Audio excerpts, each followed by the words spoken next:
ଏଠି ସଂକୁଳସ୍ତରୀୟ ସଂସ୍କୃତି ମହୋତ୍ସବ ଏ କାର୍ଯ୍ୟକ୍ରମ ପାଇଁ ଏ ଜାଗାରେ ଭୋଜନର ପ୍ରସ୍ତୁତ କରାଯାଉଛି। ଆମର ଦିବାକର ଭାଇନା ହେଉଛନ୍ତି ଭୋଜନ ପ୍ରସ୍ତୁତ କରିବାରେ ପ୍ରମୁଖ ଜଣେ ଭଲ ଭାଇନା। ଭାଇନା ଟିକେ ପାଖକୁ ଆସନ୍ତୁ। ଆଜ୍ଞା ହଁ ସେଇ ଥାନ୍ତୁ, ମୁଁ ଯାଉଛି, ଆପଣ ଧାନ୍ତୁ ଥାନ୍ତୁ। ଦିବାକର ଭାଇନା ଜଣେ ବଢ଼ିଆ ମାନେ ରୋଷେଇରେ ପୁରା ମାଷ୍ଟର। ଆମେ ତାଙ୍କ ହାତ ରନ୍ଧା ଖାଇଛୁ, ଭାରି ସ୍ୱାଦିଷ୍ଟ ଖାଦ୍ୟ। ତାଙ୍କ ସହିତ ଯେଉଁ ଭାଇମାନେ ଭଉଣୀମାନେ ଅଛନ୍ତି ତାଙ୍କୁ ସହଯୋଗ କରିବାକୁ ସେ ସମସ୍ତଙ୍କୁ ସହଯୋଗ।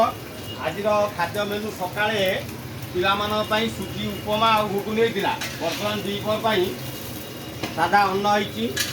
ଆଉ ଏଥିରେ ଡାଲି ଡାଲି ଡାଲି ଏଠି ଡାଲି, ଏଇଟା ହେଉଛି ଡାଲି, ଏଠି ଡାଲି, ଏଇଟା ଏଠି ଖଟା ଅଛି। ଡାଲି ଏଇଟା ଟିକେ ଭାଇ ଘାଣ୍ଟ ମାରିଲେ, ଘାଣ୍ଟ ଟିକେ ଦେଲେ ଡାଲିଟା ଟିକେ ଭଲ ଦେଖାଯାଉ। ହଁ ଏଇଟା ଏଇଟା ଡାଲି ଅଛି, ଏଠି ଡାଲି ସାଧା ଅରୁଆ, ଏଇଟା ହେଲା ଡାଲି ଜିରା ରାଇସ୍।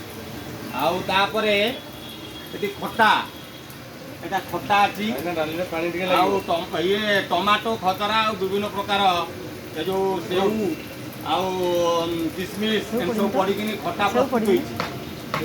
ତାପରେ ପୋଟଳ କୋରମା ହେବା ପାଇଁ, ପୋଟଳ ରସା ହେବା ପାଇଁ ଏଠି ପୋଟଳ ଆଳୁ, ପୋଟଳ ପୁରା ଛଣା ହେଇକି ରେଡ଼ି ହେଇକି ଅଛି।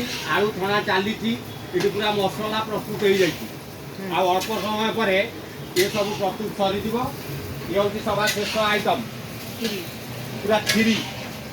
ଏଠି ପୁରା ଅତି ସୁନ୍ଦର ଭାବରେ କ୍ଷୀରି ହେଇଛି ଯାହା ଦେଖାଯାଉଛି। ପିଲାମାନେ ଖାଇଲେ ପ୍ରାୟ ଭୁଲି ପାରିବେନି। ଯାହା ହଉ ଏ ପ୍ରକାର ସବୁ ଯୋଜନା କରାହେଇଛି, ସଉଦାପତ୍ର ଥୁଆ ହେଇଛି। ଆଉ ଏଇ ପ୍ରକାର ସବୁ ଯୋଜନା ପିଲାମାନେ ଗୋଟାଏ ବେଳେ ପିଲାମାନଙ୍କର ଭୋଜନ ବ୍ୟବସ୍ଥା କରିବାର ଯୋଜନା ରହିଛି। ଧନ୍ୟବାଦ ଭାଇମାନଙ୍କୁ, ସେମାନେ ଭଲ ଖାଦ୍ୟ ପ୍ରସ୍ତୁତ କରୁଥିଲେ।